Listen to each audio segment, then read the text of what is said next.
అందరికీ నమస్కారం. నేను మీ శ్యాంప్రసాద్ రెడ్డి కోర్సుపాటి. నారదా మీడియాకి స్వాగతం.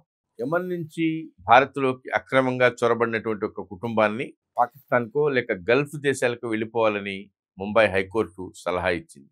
భారతదేశంలో ఆశ్రయం ఇవ్వాలన్నటువంటి ఆ కుటుంబం పిటిషన్‌ని కోర్టు తిరస్కరించింది.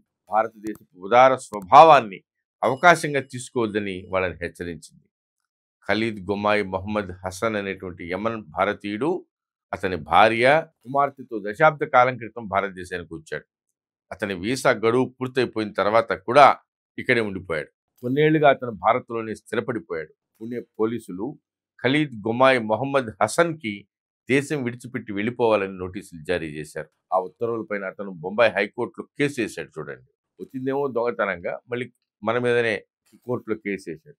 ఆ కేసుని జస్టిస్ రేవతి మోహితే దేరే, జస్టిస్ పృథ్వీరాజ్ చవాన్లతో కూడినటువంటి డివిజన్ బెంచ్ జూలై 31వ తేదీన విచారణకు స్వీకరించింది. ఆ విచారణ సందర్భంలోనే నువ్వు పక్కనే ఉన్న పాకిస్తాన్కో లేకపోతే ఏదైనా గల్ఫ్ దేశానికి వెళ్ళిపోవచ్చు, భారతదేశపు ఉదార వైఖరిని అవకాశంగా తీసుకుని దుర్వినియోగం చేయొద్దు అని వ్యాఖ్యానించింది. హసన్ తాను ఒక శరణార్థినని, తనకు ఐక్యరాజ్యసమితి శరణార్థుల హైకమిషన్ యుఎన్హెచ్సిఆర్ ఇచ్చినటువంటి రెఫ్యూజీ కార్డు ఉందని వాదించాడు.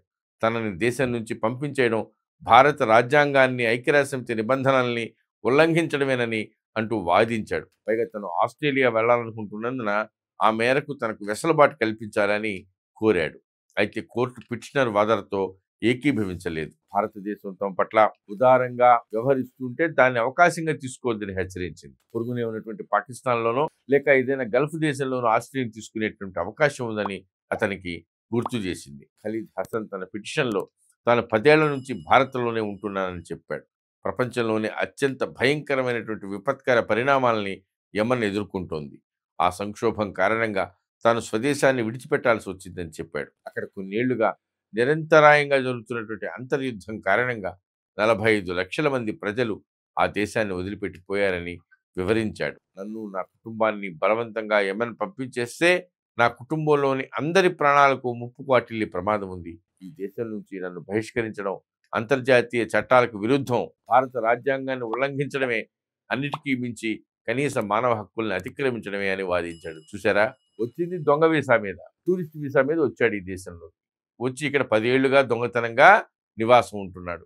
కానీ వచ్చిన తర్వాత వాడి వాదన చూడండి. వాళ్ళ భారత రాజ్యాంగంతో నీకేం పని, మాకు పని గాని, ఎక్కడి నుంచో వచ్చినోడికి భారత రాజ్యాంగాన్ని చూపించి వాడు మనల్ని దబాయించాలని, మన దగ్గర ఆశ్రయం పొందాలని చూస్తున్నాడు. ఇది ఈ తరహా మనస్తత్వం, ఈ రకమైనటువంటి బ్లాక్ మెయిలింగ్ నేచరు, ఈ రకంగా మన చట్టాలని మన వేలుతోనే మన కన్ను పొడవడం, మన చట్టాలని, మన రాజ్యాంగాన్ని, మన న్యాయస్థానాల్ని అడ్డం పెట్టుకుని మనల్ని ఇబ్బంది పెట్టేటువంటి ప్రయత్నం చేయడం చూడండి ఎంత దారుణం. మన చట్టాలు, మన కోర్టులు, మన రాజ్యాంగాలు ఇలాంటి దొంగలకందరికీ ఎంతటి అవకాశాలు కల్పిస్తా ఉన్నాయో చూడండి ఈ దేశంలో. హసన్ 2014 మార్చిలో స్టూడెంట్ వీసా మీద భారత్కు వచ్చాడు. చూడండి, వాడి భార్య మెడికల్ వీసా మీద 2015 మేలో వచ్చింది. అతని వీసా గడువు 2017 ఫిబ్రవరిలో ముగిసిపోయింది. ఆమె వీసా గడువు 2015 సెప్టెంబర్లో ముగిసిపోయినాయి. ఖలీద్ హసన్ కుటుంబానికి పుణె పోలీసులు ఈ ఏడాది ఫిబ్రవరిలో మొదటిసారి, ఏప్రిల్లో రెండోసారి నోటీసులు జారీ చేశారు. ఆ నోటీసులు అందిన 14 రోజుల్లోగా దేశం విడిచిపెట్టిపోవాలని చెప్పారు.